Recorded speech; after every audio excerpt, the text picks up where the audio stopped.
Hola, buenos días. Hoy vamos a dar la clase Introducción y Generalidades sobre Bacterias. La misma la vamos a llevar adelante entre la profesora Victoria García Fournier y quien les habla, que soy Carla Di Martino. Bueno, hasta la década de los 80, todos los seres vivos se clasificaban dentro de lo que se conocía como el paradigma clásico. Este paradigma consideraba que la clasificación natural de los seres vivos comprendía solo dos grandes clases de organismos: los procariotes, que eran aquellos que eran células que no presentaban el material genético contenido en una membrana nuclear, mientras que la segunda eran las células eucariontes, que eran células que efectivamente presentaban un núcleo. Estas dos grandes clases se diferenciaban profundamente tanto a nivel estructural como organización subcelular. Además, estas clases de organismos estaban clasificados a su vez en lo que eran conocidos como los 5 reinos. Los 4 reinos eucariotas, que estaban formados obviamente o clasificados en protistas, hongo, fungi, plantas y animales, y estos reinos serían derivados del reino monera, que era el único que estaba conformado por células procariontes. Bueno, ¿qué ocurre? Cerca del año 80 se descubre un nuevo tipo de ser vivo que se veía que era evolutivamente muy distinto a las bacterias y a los eucariontes, y esto se llamó en una primera instancia arquibacterias. Cerca de los años 90 se incorpora el descubrimiento de estos nuevos seres vivos a un nuevo esquema de evolución y clasificación de los seres vivos, planteando que la evolución habría ocurrido en realidad en 3 líneas o linajes filogenéticos principalmente, y no 2 como se postulaba en el paradigma clásico. Bueno, esta visión se caracterizaba por considerar a las arquibacterias, que actualmente se las conocen como arqueas, como una tercera forma de vida muy diferente a los eucariotas y a los procariontes desde el paradigma clásico. Bueno, toda esta clasificación y este nuevo esquema de clasificar a los seres vivos es gracias a que lo que se hizo fue hacer estudios a nivel de las secuencias del ADN, no de cualquier sector, sino de sectores. Se comparaba, lo que se hizo fue comparar el material genético de ciertas secuencias, sectores que se denominan relojes moleculares, que son sectores que se ve que evolutivamente tienen pocas modificaciones, entonces permiten comparar a todos los seres vivos entre sí, mirando la secuencia de estas zonas particulares del material genético. Como resultado de hacer estos estudios, se surge esta nueva clasificación que nos deriva en un árbol filogenético que demuestra que ahora los seres vivos se clasificaban no en reinos, sino en dominios, surgiendo 3 dominios: el dominio bacteria, el dominio arquea y el dominio eucaria. Tanto el dominio bacteria como el dominio arquea están conformados por organismos que están constituidos por células procariotas, mientras que el dominio eucaria es el único que está conformado por células eucariotas.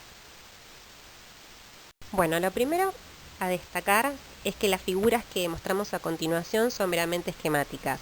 Las células procariotas son notablemente más pequeñas que las células eucariotas. Como pueden visualizar en la tabla, el tamaño promedio de una célula procariota va desde 0,5 a 3 micrones. Entonces es muy importante que se entienda la escala del micrón. El micrón es la milésima parte del milímetro. Esto quiere decir que si nosotros tomamos un milímetro y lo dividimos 1000 veces, como resultado obtengo el micrón. Por lo tanto, uno puede dimensionar que es imposible visualizar una bacteria a simple vista. Para poder visualizar una bacteria, sí o sí tenemos que utilizar alguna herramienta, como es el caso del microscopio, que nos permite amplificar muchísimas veces la imagen y de esta manera poder visualizar a la bacteria. Bueno, en la tabla que se muestra a continuación remarca las principales diferencias que hay entre una célula eucariota y procariota, que esto lo vamos a ir analizando en el transcurso de la clase. La única que me quiero detener en este momento es en el ribosoma. El ribosoma es una estructura que funciona de la misma manera en los dos tipos celulares. Esto quiere decir que ambas participan en la traducción del ARN mensajero para la síntesis de proteínas. Pero es muy importante destacar que no están conformados exactamente de la misma manera. Si bien los dos están conformados por proteínas ribosomales y ARN ribosomal, no todas las proteínas ribosomales y ARN ribosomal es exactamente el mismo, presentan diferencias. Esto es en lo que deriva que exista una nomenclatura distinta para cada uno de estos. El ribosoma eucariota se denomina 80S y el de las células procariotas 70S. Esta nomenclatura en particular, 80S y 70S, deriva de un experimento de centrifugación, en el cual las partículas se precipitan presentando un valor de coeficiente de sedimentación que les es propio dependiendo de la masa y de la forma de la partícula que se está ensayando. Vamos a hablar acerca de la morfología celular, que refiere a las distintas formas que pueden presentar las bacterias. Siempre tengan en cuenta que la forma de una bacteria la vamos a poder visualizar utilizando un microscopio. Como podemos ver, las formas que pueden presentar las bacterias son muy variadas. Algunas de las más comunes son, por ejemplo, la forma esférica, que se denomina coco. Dependiendo del tipo bacteriano que sea, esta podrá presentarse en forma aislada o agrupada.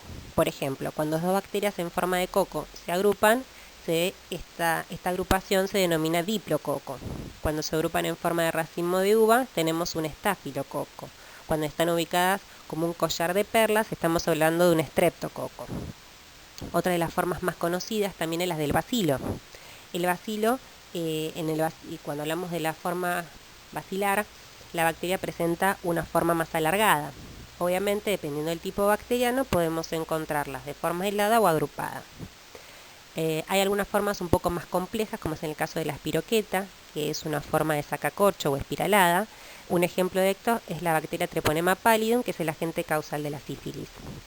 Es importante remarcar que las imágenes que estamos visualizando no son a partir de un microscopio óptico. Estas imágenes se obtienen a partir de utilizar microscopios que presentan mayor resolución, como es el caso de un microscopio electrónico.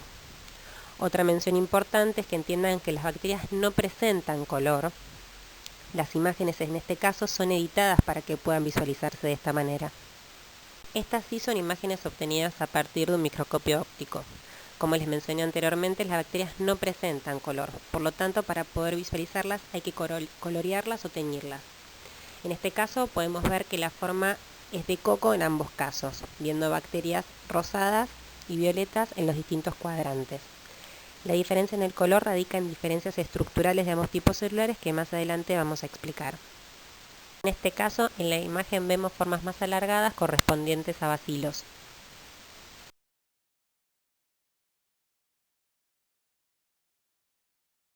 La membrana plasmática se encuentra en todas las células y separa el interior de la célula del ambiente exterior. Químicamente es una bicapa lipídica compuesta principalmente por fosfolípidos, al igual que en las células eucariotas. También presenta otro tipo de lípidos como son los opanoides, que son similares a los esteroles presentes en los eucariotas. La membrana plasmática también presenta proteínas. Estas proteínas pueden ser glicoproteínas, lo que significa que una proteína está unida a un azúcar, o pudiendo ser lipoproteínas, en este caso la proteína estaría unida a un lípido. Las funciones en las que está involucrada la membrana plasmática comprenden desde el transporte de sustancias, la comunicación celular y en el caso de las células procariotas, la membrana plasmática participa en funciones que en una célula eucariota estarían especializadas en una organela en particular. Por ejemplo, hay pliegues internos de la membrana en las cuales se realiza la respiración celular, función que en una célula eucariota realiza una mitocondria. El citoplasma de las células procariota presenta una gran cantidad de solutos disueltos. Esto genera una gran presión osmótica. Para soportar esta presión y evitar la lisis celular, muchas bacterias presentan una pared celular. Aparte de protegerla de la lisis, la pared confiere forma y rigidez a la célula. Esta se presenta por fuera de la membrana plasmática rodeando a la célula. Las bacterias pueden dividirse en dos grandes grupos, gram positivas y gram negativas. Esta clasificación deriva del resultado de una tinción o coloración que se denomina tinción de Gram. Mediante esta tinción, las bacterias pueden colorearse de dos maneras posibles dependiendo de las características de su pared celular. Por lo tanto, vamos a hablar un poco de cómo puede estar constituida esta pared. Uno de los componentes principales es el peptidoglucano. Este es un polisacárido compuesto por 2 azúcares y algunos aminoácidos. El peptidoglucano presenta una parte polisacárida compuesta por repeticiones de un disacárido formado por N-acetilmurámico y N-acetilglucosamina unidos mediante enlace beta 1,4. y una parte constituida por un tetrapéptido, o sea, 4 aminoácidos. Como se puede observar, el peptidoglucano no es otra cosa que el resultado de la unión de múltiples unidades formadas por estas 2 azúcares y 4 aminoácidos. La pared bacteriana puede estar conformada de 2 maneras: de múltiples capas de peptidoglucano generando una gruesa pared de peptidoglucano, o una fina capa de peptidoglucano seguido de una membrana externa. Por lo tanto, la tinción de Gram nos va a permitir colorear a las bacterias en función del tipo de pared que presentan. Las que presenten múltiples capas de peptidoglucano generando esta gruesa pared de peptidoglucano se van a colorear de color violeta, clasificándolas como Gram positivas. Mientras que si la pared está formada por una fina capa de peptidoglucano seguido de una membrana externa, se van a colorear de color rosado, clasificándolas como Gram negativas. Acá visualizamos un esquema de una pared que presenta una gruesa capa de peptidoglucano, clasificándola como Gram positiva. Muchas bacterias Gram positivas pueden presentar ácidos teicoicos en su pared. Este es un polialcohol. Se puede enlazar covalentemente al acetilmurámico o bien unirse a los lípidos presentes en la membrana citoplasmática, generando de esta manera ácido lipoteicoico. Estos ácidos están cargados negativamente, por lo tanto contribuyen a la carga negativa de la pared celular de las Gram positivas. El peptidoglucano puede ser destruido por ciertas enzimas, como por ejemplo es la lisozima. Esta enzima se encuentra en muchas secreciones animales, como son las lágrimas y la saliva.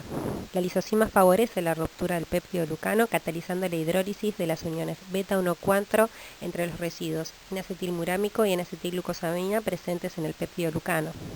Al verse debilitada la rigidez de la pared, la gran presión osmótica que sufre la célula termina generando la lisis de la misma. Aquí visualizamos un esquema de una bacteria que presenta una fina capa de peptidoglucano seguido de una membrana externa, clasificándola como Gram negativa. Esta membrana externa es efectivamente una segunda bicapa lipídica, pero no está constituida únicamente por fosfolípidos y proteínas, como es en el caso de la membrana citoplasmática. La membrana externa también contiene un polisacárido unido a un lípido denominado lipopolisacárido. En el esquema se puede visualizar como estas proyecciones hacia el espacio extracelular. En las bacterias de Gram negativas también podemos encontrar una región denominada espacio periplásmico. Este espacio comprende desde la superficie externa de la membrana citoplasmática hasta la superficie interna de la membrana externa. En este espacio se encuentra contenido el peptidoglucano.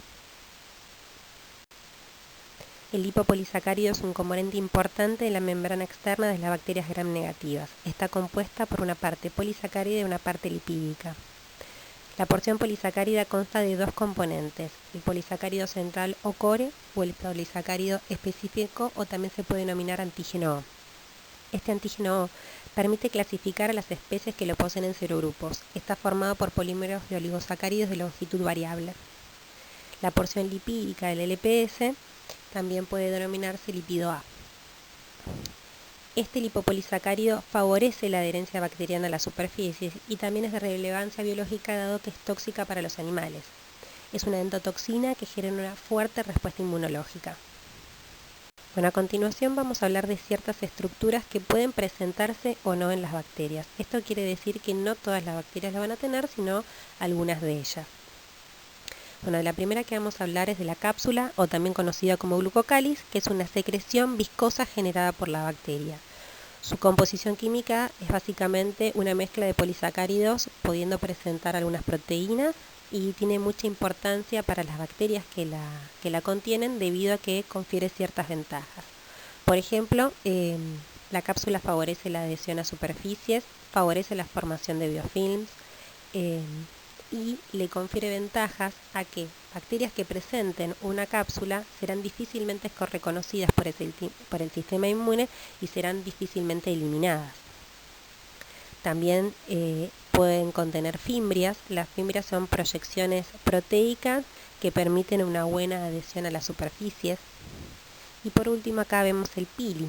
El pili también es una estructura proteica que permite la comunicación, es como un canal de comunicación entre las células. Ustedes lo tienen que empezar como si fuese un tubo que comunica una célula a otra. Por este pili, las bacterias pueden pasarse una molécula que se llama plásmido. Otra estructura que algunas bacterias pueden presentar es el flagelo. El mismo está constituido por proteínas, la principal se denomina flagelina y confiere movilidad a las bacterias. La cantidad de flagelos y su ubicación dependerá del tipo bacteriano. El genoma de las células bacterianas es el material genético que éstas contienen. Vamos a reconocer el cromosómico y el extracromosómico. Los cromosomas en procariontes suelen ser circulares, solo en pocas excepciones pueden ser lineales, y no tienen asociadas histonas como sí las tienen los eucariotas. La zona donde se encuentra el cromosoma es el nucleoide, que obviamente no está rodeado de membrana. La mayoría tiene un solo cromosoma, es decir, son haploides. Contienen solo una sola copia de los genes.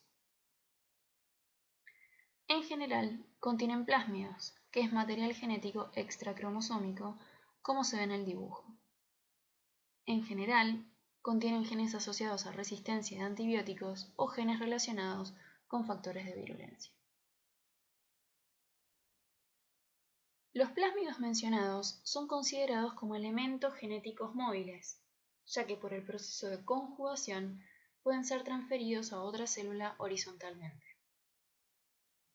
En el proceso de conjugación se genera un pili sexual, que es una estructura proteica que logra comunicar a dos células, por la cual se transmite una copia del plásmido de la célula que lo contenía. Así es como nuevas células podrían adquirir resistencia a antibióticos que tenía la célula donante. Otra estructura que es considerada un elemento genético móvil es el transposón. Llamamos así a fragmentos de ADN flanqueados por secuencias que tienen la capacidad de cortarse y poder moverse. Es como cortar la secuencia y pegarla en otro lugar. Esto puede suceder en el mismo cromosoma o entre el cromosoma y un plásmido, como se ve en la figura de la diapositiva. De esta manera, si un gen que se encontraba en el cromosoma forma parte de un transposón, entonces puede ser transferido a un plásmido y este puede ser transmitido por conjugación a otra célula, generalmente perteneciente a la misma especie. Pasamos ahora a ver cómo es que las células procariotas se reproducen, por el proceso llamado fisión binaria.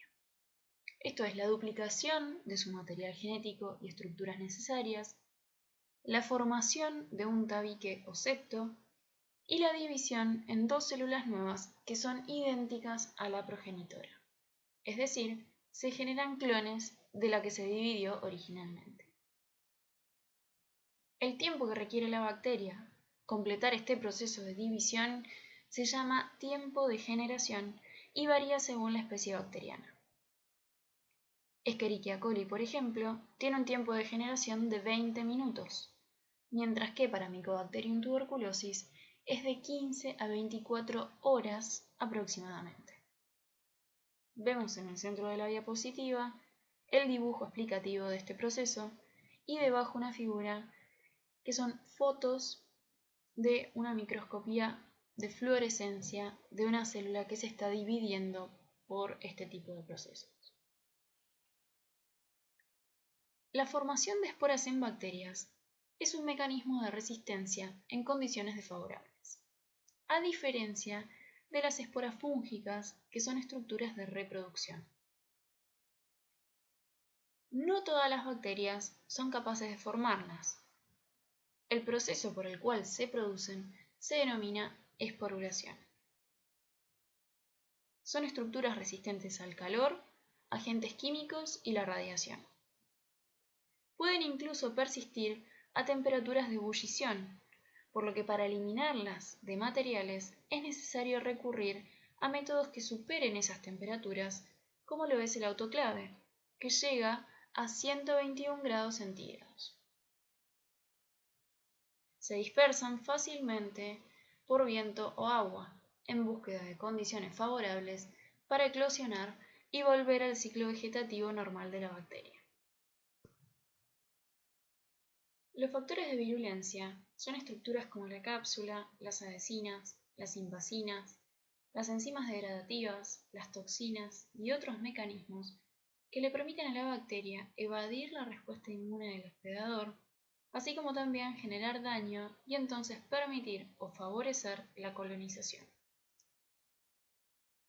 La cápsula, por ejemplo, permite que la bacteria no sea reconocida por el sistema inmune y le permite formar biofilms, que es la generación de una matriz mucosa que nuclea una población de bacterias que puede evitar la acción de antibióticos sobre esta población bacteriana y además aprovechar mejor los nutrientes disponibles. El lipopolisacárido de bacterias gram negativas es una endotoxina y por otro lado favorece la adhesión de bacterias a células del hospedador. Ya mencionadas las características estructurales de las bacterias, pasamos entonces a comprender las características metabólicas de estas. En las células microbianas vivas hay mucha actividad. Hay movimiento, transformación de energía, síntesis química de nuevos compuestos, descomposición química y transferencia de materiales. La suma total de estas reacciones en la célula microbiana se llama metabolismo. A las reacciones de síntesis de compuestos, formación de nuevo protoplasma, lo llamamos anabolismo. Y a las reacciones de descomposición o degradación, las cuales involucran producción de energía, lo llamamos catabolismo. Los compuestos ricos en energía son a partir de los cuales se puede obtener esta para la síntesis de compuestos o la generación de procesos que la requieran. El más conocido es el ATP, al cual se lo conoce como moneda energética. En general, como está marcado en los nombres en amarillo, los enlaces altamente energéticos son los que se dan con el ion fosfato. Por categorías nutritivas, conocemos a la clasificación según los nutrientes que utiliza la célula. En cuanto a la fuente de carbono, si utiliza carbono inorgánico como el dióxido de carbono, la célula es autótrofa o litótrofa, como por ejemplo las cianobacterias. Si el carbono lo obtiene de una molécula orgánica, como puede ser la glucosa, la célula entonces será heterótrofa u organótrofa. La clasificación en base a la fuente energética es bien conocida. Cuando utilizan energía lumínica son fotótrofas, cuando utilizan energía química son quimiótrofas. En este diagrama se muestra una subclasificación de lo que vimos en la diapositiva anterior. Lea y comprenda cómo es la clasificación por usted. En relación a la clasificación según la utilización del oxígeno, vemos que se divide la tabla en dos grandes grupos.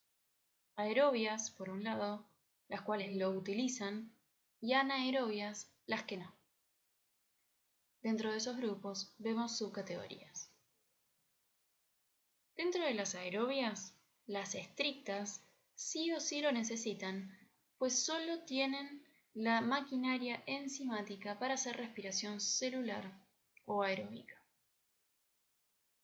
Las facultativas no lo necesitan para su crecimiento, ya que pueden realizar fermentación, pero si está presente es mejor, ya que pueden realizar también respiración celular, y esta es energéticamente más favorable. Las microaerófilas lo necesitan, pero en bajas concentraciones. Ahora bien, dentro de las anaeróbicas están los aerotolerantes, que no necesitan oxígeno, pues solo tienen las enzimas para realizar fermentación, pero pueden desarrollarse en su presencia. Mientras que en los estrictos no lo necesitan, pero si éste está presente, es tóxico para ellas. Esto radica en que el oxígeno en contacto con diversos compuestos genera productos oxidados nocivos para la célula. Si ésta tiene enzimas para degradarlos, entonces puede crecer en presencia de oxígeno. Si no, entonces estos productos tóxicos terminan siendo letales para la misma. Por último, vamos a ver la curva de crecimiento bacteriano. Esta da cuenta de la evolución de un cultivo de bacterias en un gráfico de coordenadas. En el eje de las X vemos el tiempo y en el eje de las Y el logaritmo del número de células viables. Viable significa que estén vivas. La aplicación del logaritmo es una estrategia matemática para hacer el gráfico más visual. Esta curva es en general realizada en el laboratorio, pero también es aplicable al crecimiento in vivo, es decir, durante la colonización en un hospedador. El aumento del número de células genera masa celular, y la velocidad de crecimiento es el cambio del número de células por unidad de tiempo. El tiempo de generación ya mencionamos que es el tiempo que le requiere a la célula la división en dos células nuevas. Esta curva se da cuando la bacteria es cultivada en un medio adecuado. Si no encuentra los nutrientes que le permiten su crecimiento, entonces no se reproduce. Es diferente para cada microorganismo y aunque los tiempos de cada uno son diferentes y las pendientes también, siempre se visualizan las 4 etapas: fase de latencia, fase exponencial, fase estacionaria y fase de muerte celular. En la fase de latencia, de adaptación o fase lag, el número de individuos en la población bacteriana no varía. Esta población se está adaptando a las nuevas condiciones del medio. Está produciendo cambios dentro de la célula, como la producción de enzimas necesarias para poder reproducirse cuando todo esté listo para aprovechar al máximo los nutrientes disponibles. El tiempo que dura esta fase es variable, pudiendo ser de 1 hora a días. En la fase exponencial o de crecimiento logarítmico, hay una relación casi lineal entre tiempo y número de elementos. Es decir, que la velocidad de división es constante, entonces el crecimiento es exponencial. Depende del tiempo de generación, ya que si este es mayor, la pendiente va a ser menor y viceversa. En esta etapa, en la cual el metabolismo es mayor, es donde los antibióticos ejercen mejor su efecto. Esto es debido a que muchos antibióticos intervienen en vías metabólicas, por ejemplo, síntesis de proteínas, síntesis de peptidoglicano. Por lo tanto, como estos procesos están activos en este momento, se verían muy afectados de aplicar un antibiótico aquí.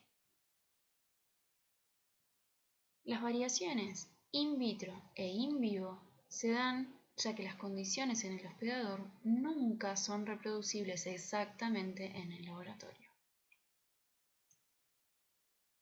En la fase estacionaria empiezan a escasear los nutrientes, por lo cual el crecimiento ya no es el óptimo y la curva se achata, se genera una meseta. Algunas células se siguen dividiendo, pero otras mueren. Entonces el número total de la población ya no aumenta. En esta fase es donde las células que pueden generar esporas, ante una condición desfavorable como es la carencia de un nutriente, esporulan. Llegamos entonces a la fase de declinación o muerte. Como en este gráfico se está midiendo cantidad de células vivas, viables, en esta fase donde la carencia de nutrientes es crítica y la acumulación de productos tóxicos es elevada, el recuento de la población celular disminuye, porque las células en estas condiciones mueren.